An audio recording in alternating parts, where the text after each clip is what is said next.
The nuclear-powered aircraft carrier USS Nimitz and its battle group entered the Indian Ocean by crossing the Malacca Strait on Saturday.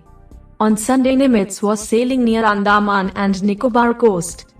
In a strong strategic signal to China amidst the military confrontation in eastern Ladakh, US Carrier Strike Group is set to conduct an exercise with Indian warships near the Andaman and Nicobar archipelago. The USS Nimitz Carrier Strike Group, along with another one led by USS Ronald Reagan, has just completed an operational deployment and freedom of navigation mission in the South China Sea in a major show of support for US allies and partners in the region against an aggressive and expansionist China. The Nimitz-class supercarriers, each of which is around 1 lakh ton and capable of carrying 80 to 90 fighters, deployed around the globe.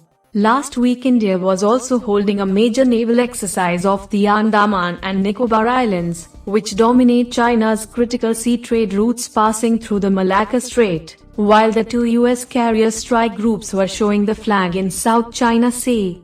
Several Indian warships, including destroyers, frigates and submarines as well as maritime patrol aircraft, are taking part in the exercise led by Eastern Naval Fleet Commander.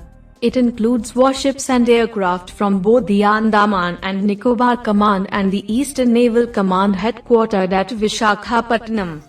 Indian and Japanese warships had also carried out a small exercise near the Malacca Strait late last month. While Japan has become a regular participant in the high-voltage Malabar naval combat exercise between India and the US since 2015, India is yet to take the final decision to include Australia in the top-notch war games. Thank you everyone for watching this.